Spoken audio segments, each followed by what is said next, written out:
Bonjour tout le monde, j'espère que vous vous portez à merveille. Je suis là, comme à l'accoutumée, au rendez-vous. Aujourd'hui, je viens avec une petite capsule vidéo concernant les pièges de l'examen. Vous savez que vous avez l'habitude d'être plutôt face à des exercices où il y a des phrases qui reviennent d'une manière récurrente, mais parfois on tombe dans l'examen dans des phrases un petit peu bizarres, où on est un petit peu paumé et on ne sait pas comment s'y prendre. Donc je suis venu avec un petit peu quelques phrases qui sont, disons, plutôt rares, on tombe dessus et je voulais les partager avec vous. La casquette commerciale, n'oubliez pas que j'ai une communauté. Moyennant 1,8 €, vous pouvez avoir des vidéos privées où il y a des exercices corrigés. Ça ne vous coûte rien, vous, mais moi, ça me permet de... Ça, c'est une façon pour vous de m'aider à maintenir cette chaîne. D'accord? Sinon, il y a un autre niveau qui est à 3 € par mois et vous ne bénéficiez que des examens corrigés et des examens corrigés. Voilà, et voilà. Donc, on y va. Le premier exercice, c'est que vous allez mettre, quand c'est possible, les phrases à la forme active, hein, pas passive. Elle lui a été envoyée, elle est tenue de vous remettre un accusé, et de nos jours, ils sont tous réputés très compétents. Alors, elle lui a été envoyée. Comment on procède? Ça, c'est la voix passive. Donc, vous savez que le sujet, c'est le COD de la voix active. Donc, elle, c'est elle. Donc, déjà, vous êtes un petit peu en bas. C'est parce que vous ne savez pas comment vous allez mettre. Puisque elle, c'est le COD de la voix active, comment vous allez mettre? Elle. C'est difficile de dire donner, elle, je ne sais pas moi. En plus, vous voyez que le verbe être, ça c'est facile, il est au passé composé a été. Donc, vous comprenez que le verbe envoyer sera au passé composé, puisque être ici est au passé composé. Donc, on va dire a envoyé. Vous n'avez pas de complément d'agent, par qui, on ne sait pas, donc c'est facile aussi, vous mettez en. Donc déjà, vous avez on a envoyé. Mais on a envoyé quoi? Eh bien, le quoi, vous le trouvez dans la voix ici passive par elle. Vous savez, c'est quelque chose de féminin. La lettre, par exemple. Donc la lettre qui a été envoyée. D'accord? Parce que vous avez envoyé, on a envoyé quoi? Vous êtes embarrassé, on ne va pas dire on a envoyé elle. Donc déjà, vous savez que c'est féminin, donc vous pouvez mettre le pronom complément là. On l'a envoyé. Et puis à qui? Lui. Donc vous maintenez lui. Donc ça va vous donner on la lui a envoyé. On la lui a envoyé. Donc vous avez à envoyer au passé composé. Donc au passé composé, quand vous revenez à la voix passive, vous allez mettre a été. Donc on a envoyé là, je ne sais pas ce que c'est que là, la lettre, je ne sais pas moi, la montre, l'attestation. Mais en tout cas, vous gardez, vous mettez tout sous forme de pronom complément. Donc, vous n'êtes pas obligé de distinguer c'est quoi la chose, vous n'allez pas l'inventer. D'accord? Il est tenu de vous remettre un accusé. Il est tenu de vous remettre un accusé. Encore elle. Vous savez que ça va être le COD de la phrase active. Très bien. Tenir, comment je vais le conjuguer pour la voix active? J'ai est au présent, donc ça veut dire tiens. Je n'ai pas de complément d'agent par qui. Il n'y a pas par qui, donc je vais dire on. Le verbe tenir est au présent. On tient elle. Comment ça, on tient elle de vous remettre? Donc ça ne va pas être possible. Eh bien, sachez que ce n'est absolument pas ça le raisonnement. Il faut savoir que être tenu de, être censé, être supposé, ce sont des structures passivales. Ça veut dire qu'il n'existe qu'à la forme passive et il n'y a pas de voix active. Donc je ne vais pas me prendre la tête avec ça. Je vais tout simplement dire que être tenu de est toujours à la voix passive et pas de voix active. Voix, c'est avec X. De nos jours, ils sont tous réputés très compétents. Tous, je vais la zapper pour que ça ne me dérange pas. Ils sont tous réputés. Ils sont tous réputés, et de nos jours, je vais la zapper. Je vais garder juste le strict minimum de ma phrase. Ils sont tous réputés très contents. Donc, je remarque ici que il, c'est sujet. Donc, je vais commencer à raisonner, à me dire la voix active, c'est il, COD, sont réputés, sont verbe être au présent, donc je vais dire réputé. Et comme j'ai pas de complément d'agent, je vais dire on répute, on répute il. Donc ça va être un petit peu compliqué. Là aussi, vous n'avez pas à faire tout ce raisonnement-là. Sachez que réputer, c'est un verbe qui s'utilise souvent à la voix passive. Donc, c'est une construction passivale. Je suis réputé compétent, je suis réputé méchant, elle est réputée qualifiée, elle est réputée stricte et rigoureuse. Donc, vous n'avez pas à vous prendre la tête. C'est une structure passivale du verbe réputé qui est toujours à la forme passive, pas d'active. D'accord? Allez, analysez le type de négation. Je ne sais comment vous remercier. Pardon, ici, commencez avec deux N. Non à la violence. Il ne m'est permis de vous en faire part. Il ne m'est permis de vous en faire part.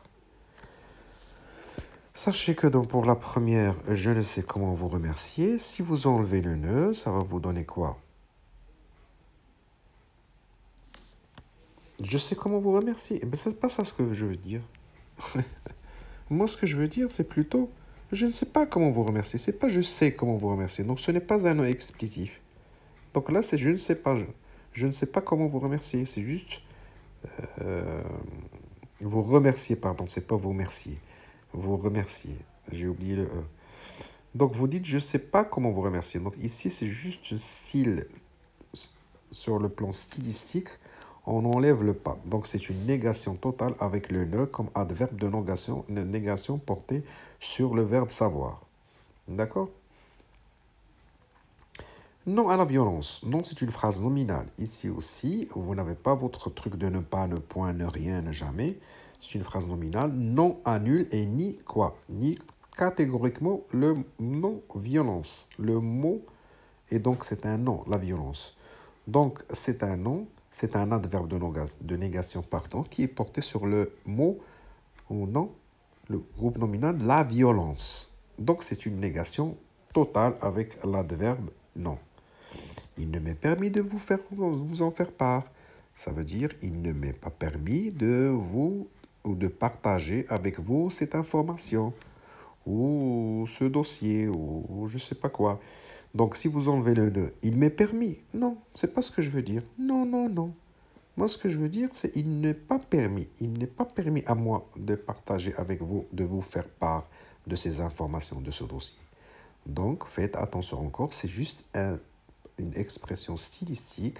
C'est un style de négation où on ne met pas le pas. Donc, il s'agit encore d'une négation totale. Le ne, c'est un adverbe de négation qui est porté sur le verbe permettre. D'accord? Et c'est une négation sans pas. Bien sûr, je vous ai dit parce que c'est un procédé stylistique commun. Qu'est-ce qu'il me reste? Soulever les procédés emphatiques et la nature et fonction du mot en relief. Approchez-vous, vous. Voici le croquis réalisé à double entrée sans... Pardon, il n'y a pas sans. Qu'il veut.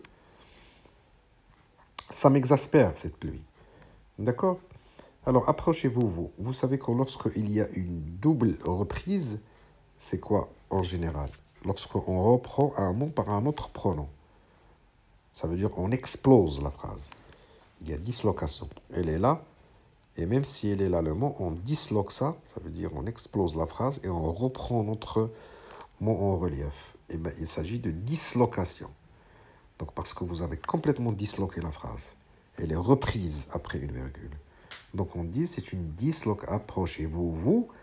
Le vous, le premier vous, c'est un pronom tonique. Par contre, le sujet, c'est vous. Donc, je répète deux fois, je m'adresse à vous. Vous vous approchez, s'il vous plaît. Et je répète vous. Donc, ici, le mot qui est en relief, c'est vous. Il est repris après la virgule. Et il est quoi? Il est, bien sûr, sa fonction est sujet. C'est un pronom personnel vous, mis en relief. Parce que c'est vous. Approchez-vous, vous approchez, s'il vous plaît. Donc, c'est lui le sujet. Voici le croquis réalisé à double entrée qu'il veut. S'il vous plaît, il n'y a pas sans. Voici le croquis réalisé à double entrée qu'il veut. Donc là, c'est normalement facile. C'est juste s'ils vous ont rallongé la phrase avec des mots facultatifs pour que ça fasse un petit peu compliqué. Mais vous voyez bien qu'il y a voici et il y a qui. Donc, ça veut dire que la phrase, c'est « Il veut ce croquis ». Vous avez retiré croquis et vous l'avez mis entre voici et que. Je répète, La phrase c'est il veut un croquis. Vous avez extrait le croquis et vous l'avez mis entre voici et que, et ça fait une extraction. Donc une extraction, le mot en relief c'est croquis. C'est quoi sa nature? C'est un nom. Et là il est quoi? Il veut quoi? Il veut un croquis, donc c'est un COD. D'accord?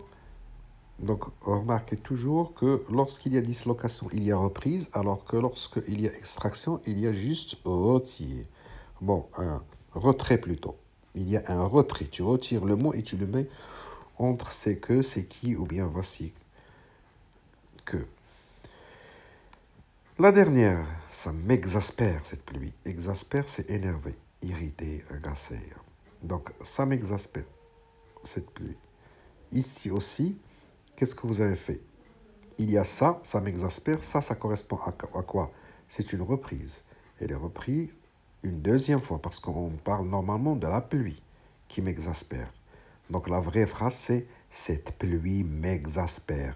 Cette pluie exaspère moi. Ça veut dire énerver. Cette pluie énerve moi. Donc faites attention ici, le piège c'est la fonction de cette pluie. Quand vous dites cette pluie exaspère moi, quelle est la fonction de cette pluie? Allô? Quelle est la fonction de cette pluie? Cette pluie exaspère moi, ça veut dire que cette pluie, sa fonction, c'est sujet. Donc, puisque vous avez remarqué qu'elle est reprise une deuxième fois, donc vous allez savoir que c'est une dislocation, ça veut dire qu'on a explosé la phrase et on l'a repris une deuxième fois, c'est comme si on a retiré un membre. Et on dit, il y a dislocation, le mot en relief, bien sûr, c'est cette pluie, son nom, sa nature, c'est un nom, et la fonction, elle est sujet. La pluie est sujet. Je vous ai mis la phrase, cette pluie m'exaspère. Voilà un petit exercice, ou bien quelques petits exercices qui sont un petit peu faciles à comprendre, mais surtout, on n'a pas l'habitude de tomber sur des phrases de ce style-là. Moi, il me reste qu'à vous remercier, qu'à vous dire, n'hésitez pas à me mettre petit commentaire, ça fait toujours plaisir, à liker. Si toutefois vous voulez, bien sûr, intégrer la communauté, n'hésitez pas, il y a le bouton rejoindre pour trouver d'autres exercices et d'autres examens corrigés. Allez, je vous souhaite bon courage, je croise les doigts et je vous dis bye bye.